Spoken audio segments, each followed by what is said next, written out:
need to know that EQAO testing is flavoring absolutely everything that goes on in a school from grade 1 to grade 8. It wasn't really something that was meaningful in terms of her learning or what she's getting out of her learning experience. The teachers can't use it to help your child progress. It robs the teachers of times to work with your children on something that might actually be of use to them as individuals. The communication and the marking system that I have in my classroom is absolutely more powerful than EQO could ever be. The Elementary Teachers Federation of Ontario held a meeting of its teacher activists in February 2010. The keynote speaker was Professor Joel Westheimer, a prominent authority on standardized testing in North America. I sometimes call, when I speak on topics similar to this, I title it No Child Left Thinking, after the No Child Left Behind legislation in the US. And I do that because I think what's going on is not just an attack on things like the arts or other subjects that we all know get pushed to the side by policies like No Child Left Behind or EQAO testing, but it's actually an attack on the reason that a lot of us got into education in the first place, which is helping kids to think for themselves and make meaning of the world. What is EQAO testing? Provincial standardized tests written by all Ontario students in grades 3, 6, and 9. Only numeracy and literacy are tested. The test results are used by others, including real estate agents, to rank and compare schools.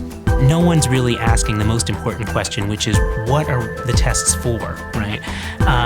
There's all different reasons to test, right? You can test to help improve learning. Clearly, EQAO testing is not about that because the kids don't know what answers they got wrong. They don't learn anything about the process. So it's not to improve learning for that child. The test results are released 5 months after they're written. Students see only the scores. No review is conducted.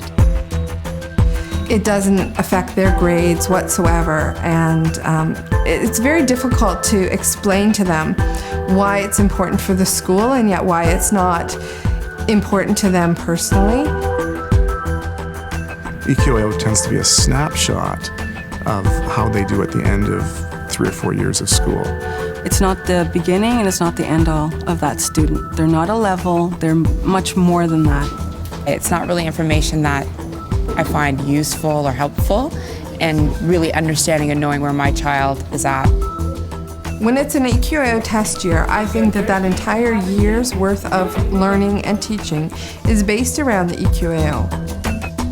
History has been sidelined, social studies, also science, the arts, recess.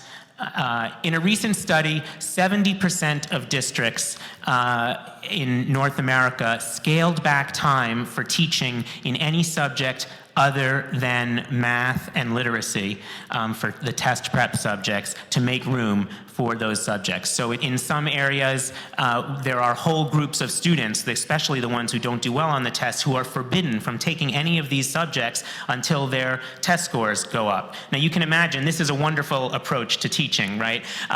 We have a child who's all from like age 6 has already learned they can't do school, right? So let's take them out of the 1 or 2 things that they actually can do, sports, cartooning, whatever it might be, theater, and make sure that they're only engage in activities that they already know that they are a failure at, right? And let's see how their test scores improve. There's a lot of prep work involved with EQAO testing, and a lot of teachers feel pressured to teach to the test. The curriculum is jam-packed as it is, full of strands in which teachers are desperately trying to get into their programming, and this is just takes more time away from doing that already. So it is a real big stress for teachers. It's taking away all those teachable moments. It's taking away the ability to suddenly say, hey, you know what? Let's stop this, because really this is connected to this, and let's go and learn about this for the next 2 hours. Every moment they have now is being pre-programmed, all in the name of raising scores which are of little value to anybody.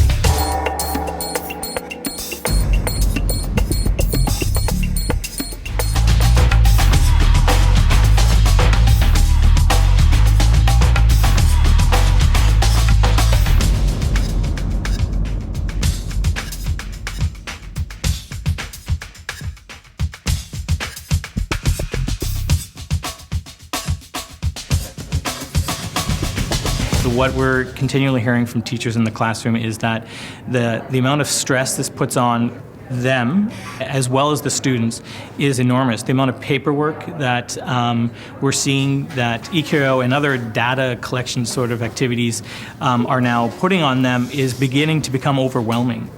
Grade 6 mathematics is a really big deal.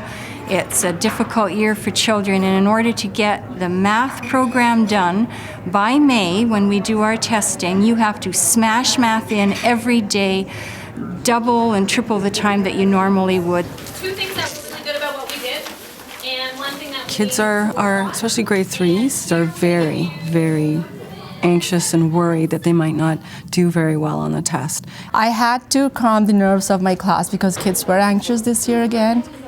So we're trying to support this, but at the same time, we know it's causing a lot of anxiety within the parent body as well as the students. Outside groups are using test scores to rank schools. Property values and enrollment are being affected. To buy a house in a subdivision based on a rank of a test that is only 3 half days is quite foolish. I think the school is much, much more than a ranking score. It's the teachers, it's the feeling, it's the parent population. It's everything that we are that EQA is not. There are alternatives to the standardized testing in use now. Ontario elementary teachers believe that ongoing daily assessments by teachers are better than EQAO testing for evaluating and improving student performance. Let me just ask you, okay? Raise your hand, please, if you are a member of the Educators Against Teachers, Against Students Knowing How to Read or Write or Add Numbers, okay? There's no takers, right? So you might be surprised to hear I am not against even provincial or national testing in some ways. You want some kinds of benchmarks, but the extent to which it has gone is so out of hand that it has restricted teachers' ability to be professionals in deciding what children need, what individual children need at individual times in their individual classrooms. Alternatives include eliminate EQAO, or declare a moratorium and have parents, teachers, and government review the current model, or do random testing instead of testing all students. If it's to establish a benchmark, just to sort of like quality assurance, then random sample testing is perfectly adequate and very legitimate. Again, only for the narrow range of skills and abilities that EQAO testing tests, which is literacy and mathematics. Okay, but I think you're on the right track. I think you know where you're going. I think because you've already designed. The best communication I receive about my child's growth is definitely the conversations that I have with the teacher.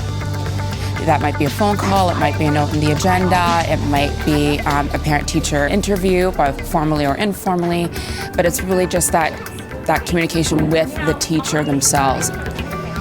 When a child's parents come and ask what the child is doing and how they're doing in school, I let them know how they're doing socially, emotionally, and academically, because we look at the child's needs as a whole child. My child's school has such a warm environment, and the teachers are so welcoming, and they care about those kids. So the scores aren't in the top 50 or even the top 100 or whatever. And it gets away from what's important, which is the learner, the child.